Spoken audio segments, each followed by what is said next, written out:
کہا کہ فلاح پانا تمہاری ضرورت ہے، اور فلاح کیسے ہوگی؟ تزکیے سے حاصل ہوگی۔ اور تزکیہ کیا ہے؟ تزکیہ تمہارے باطن کی ستھرائی کا نام ہے، اندر کی پاکیزگی کا نام ہے، تمہارے دامن کی عفت کا نام ہے، تمہارے خیالوں اور سوچوں کی طہارت کا نام ہے، تمہارے طرز معاشرت کی خوبصورتی کا نام ہے، تمہارے انداز حیات کی ندرت کا نام ہے، تمہاری زندگی کا جمال تزکیہ ہے، خوبصورتی تزکیہ ہے۔ اللہ کی حرام کردہ چیزوں سے بچنا، اس کی ممنوعات سے محفوظ رہنا، حتیٰ کہ مکروہات سے بھی، اور یہاں تک کہ ایسی سوچ سے بھی، ایسے خیال سے بھی، ایسے وسوسے سے بھی اپنے آپ کو بچانا، اس کو تزکیہ کہا جاتا ہے۔ اور اللہ تعالیٰ جل شانہ نے یہاں ارشاد فرمایا قد افلح من تزکا، جس نے اپنے اندر کو ستھرا کر لیا۔ باہر تو مل مل کے سارے ہی دھوتے ہیں، لباس پہ بھی سلوٹ نہیں پڑنے دیتے، اور اپنے بدن پہ ایک ریزہ مٹی کا بھی پڑ جائے تو وہ بھی جھاڑتے ہیں۔ کہا یہ بھی اچھی بات ہے، اسلام ستھرائی کا دین ہے، صفائی کا دین ہے، لیکن اس سے کہیں زیادہ اہمیت ہمارے باطن کی صفائی کی ہے، ہمارے اندر کے ستھرا ہونے کی ہے۔ تزکیہ مقصود ہے۔ اب یہ تزکیہ کس طرح ہم حاصل کریں؟ ایک تو اسی آیت کریمہ میں ارشاد فرمایا فذکر اسم ربہ، اپنے رب کا نام ذکر کیا، نام پکارا، یعنی ذکر الہی یہ حصول تزکیہ کا سبب ہوا۔ فصلی، اور دوسری بات ارشاد فرمائی نماز۔ تو یہ تزکیے کا نتیجہ بھی ہے کہ جب اندر تزکیے کے نور سے مالا مال ہوگا تو پھر پیشانی سجدے میں ضرور جھکے گی، اللہ کی بندگی یہ بندے کا مزاج ہوگا۔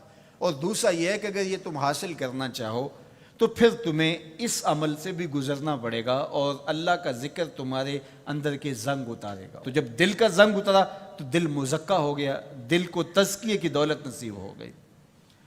اور دوسرے مقام پہ اللہ کے محبوب علیہ الصلوۃ والسلام نے دل کے زنگ اتارنے کا جو ایک نسخہ ارشاد فرمایا وہ یہ ہے کہ دل کا زنگ قرآن مجید کی تلاوت سے اترتا ہے۔ اب ذرا دیکھیے قرآن مجید میں بھی اس پر بڑی خوبصورتی کے ساتھ ارشاد فرمایا گیا۔ حضرت ابراہیم علیہ السلام کی جو دعا ہے ربنا وابعث فیہم رسولا، ابراہیم علیہ السلام اللہ کے گھر کی تعمیر کر چکنے کے بعد عرض گزار ہوتے ہیں کہ مالک تیرے گھر کی تعمیر کی، یقیناً تو اس کا بہتر صلہ عطا فرمائے گا، تو اپنی جناب سے جو اجر اور صلہ عطا فرمانا چاہتا ہے اس میں سے میری چاہت یہ ہے کہ تو وہ رسول برحق مبعوث کر دے جو ان پر تیری آیات کی تلاوت کرے۔ اور اس دعا کا ذکر اللہ تعالیٰ نے قرآن مجید میں کیا، اور جس مقام پہ دعا کی اس مقام کو بھی محفوظ رکھا۔ واتخذوا من مقام ابراہیم مصلی، کہا اس کو جائے نماز بنا لو۔ آپ نے حج یا عمرے کی سعادت پائی ہو تو وہاں مطاف سے تو ہر رکاوٹ اٹھائی جاتی ہے کہ طواف کرنے والوں کو کوئی دقت نہ ہو، اور یہاں یہ پتھر نصب کیا ہوا ہے، یا اللہ تیرے گھر کے سامنے یہ پتھر تو نے تو پتھروں سے دور ہٹایا تھا، لیکن اس پتھر کے نیڑے آ کے سجدہ کرنے کا کہا گیا۔ واتخذوا من مقام ابراہیم مصلی، طواف کر لیا، عمرہ کر لیا، حج کی سعادت پائی، طواف زیارت کر لیا، لیکن کہا کہ تمہارا طواف نہیں مانوں گا جب تک 2 رکعت یہاں نہیں پڑھو گے جہاں میرے یار کے قدم لگے۔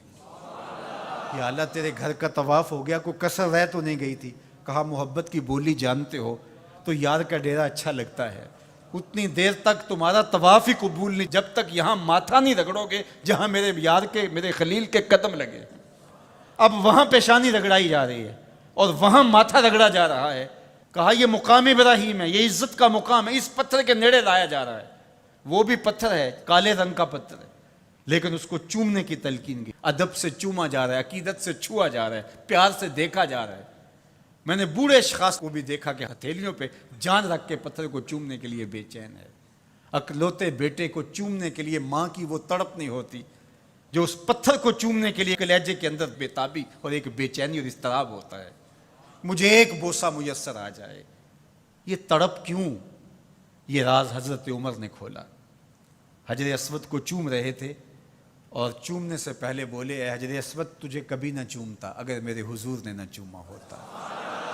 ہم نے قطرہ دیکھا نہ کبھی دریا پہ غور کیا، بس جہاں تیری جھلک نظر آئی وہیں ڈوب گئے۔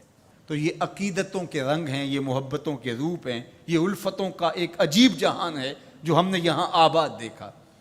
تو یہ پتھر ہو کر کے بھی عزتوں کا ظرف قرار پایا، اور اس کو سینے کعبہ کے اندر نصب کر دیا گیا، کہا یہ نشان ہے، یہ شاعر اللہ میں سے ہے، یہ جائے نماز بنا لو، یہ عزتوں کا ظرف قرار پایا۔ اس کو یہ عزت کیوں ملی؟ اس لیے کہ حضرت خلیل اللہ کے قدم لگے۔ اچھا، کیا حضرت ابراہیم کے قدم ساری زندگی اسی پتھر پہ لگے یا کسی اور پتھر پہ بھی لگے؟ ظاہر ہے یہ سارا علاقہ ہی پتھریلا تھا، ان کے قدم تو جگہ جگہ لگے، لیکن کسی اور پتھر کو محفوظ نہیں کیا گیا۔ اس پتھر کو محفوظ کیوں کیا گیا؟ اس لیے کہ اس پتھر کی چھاتی پہ کھڑے ہو کے حضرت خلیل نے میرے رسول کے لیے دعا مانگی تھی۔ جہاں حضور کا ذکر ہوا وہ پتھر بھی نشان بن گیا اور موجود رہا۔